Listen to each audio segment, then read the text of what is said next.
Alors, avant, comme tu peux le voir, il y a des bennes où on récupère le papier. Il y en a plusieurs dans la commune. Et on récupère donc les journaux, les magazines, et puis tout ce qui est papier de bureau. Et également aussi à l'école. À l'école, ils récupèrent tous les papiers. Et tous ces papiers sont envoyés, on les dépose à l'usine de recyclage qui s'appelle Greenfield, qui est une très grosse usine à Château-Thierry, voilà, qui recycle de 200 000 tonnes de papier par an. Et tous ces papiers que l'on ramène, on récupère un petit peu de sous qui vont dans la caisse de l'école. Les maîtresses récupèrent et les enfants récupèrent le papier Oui, et l'entrepose dans des poubelles. d'accord. On a au moins 9 poubelles et voilà. Puis nous on les remplit on met Voilà. ça dans la remorque. Ah bon. Plus ce qu'il y a dans le garage, Oui, aussi on récupère le d'accord. papier. Super, très bien. Il y a des particuliers qui nous déposent du papier. Impeccable. Alors, Alors, vous faites la récupération et après vous l'amenez donc. à Greenfield.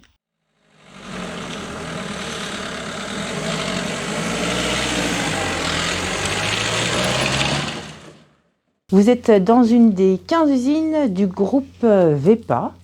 Donc là, on est chez VEPA Greenfield à Château-Thierry. Et le groupe VEPA, c'est un groupe allemand avec des usines dans l'Europe, en Europe, 15 usines en Europe. Et VEPA, c'est un fabricant de papier pour l'hygiène.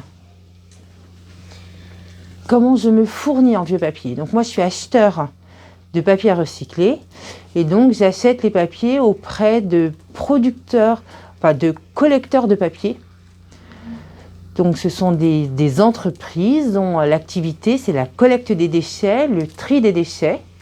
Et ces déchets sont ensuite conditionnés pour être envoyés sous forme de balles dans notre usine. Quelles sont les différentes étapes du recyclage? Alors, donc vous allez voir pendant la visite d'usine, la première étape qui consiste à préparer une recette de différentes qualités de papier à recycler. Cette recette dépend de la qualité de pâte à papier que l'on souhaite produire, puisque des papiers usagés, on va produire une pâte à papier comme celle-ci.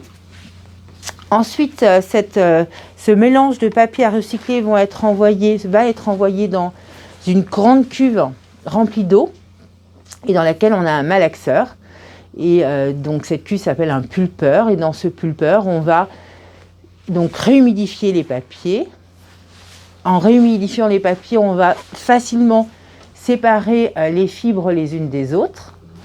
Dans l'étape de malaxage, on va également chercher à séparer les encres des fibres et on va réduire la taille des contaminants puisque en mélange avec les papiers usagés, on a également des contaminants comme des morceaux de plastique, les agrafes, les trombones, etc. Ensuite, une fois la pâte à papier prête, elle va passer par des étapes de décontamination, de désancrage, de lavage, de blanchiment pour arriver au produit fini qui est celui-ci. Le papier perd-il sa qualité? Alors on n'a plus de papier puisqu'en fait on passe de l'état papier à une nouvelle matière première puisqu'on ne va dans le process de recyclage ne récupérer que les fibres de cellulose. Alors ces fibres de cellulose, elles vont... on ne va pas forcément les dégrader pendant l'étape de recyclage.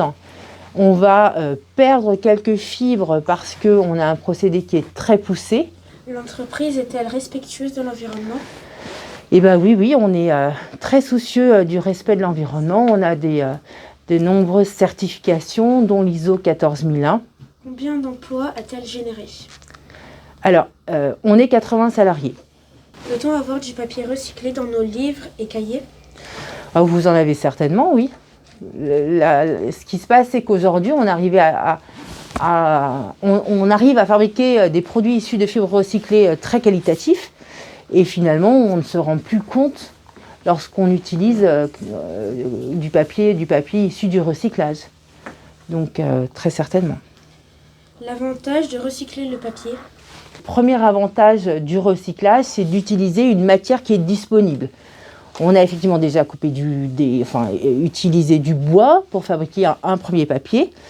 Et ce papier, on a le choix soit de le mettre dans les ordures ménagères résiduelles, ça va être enfoui, incinéré, et hop, on perd finalement cette fibre.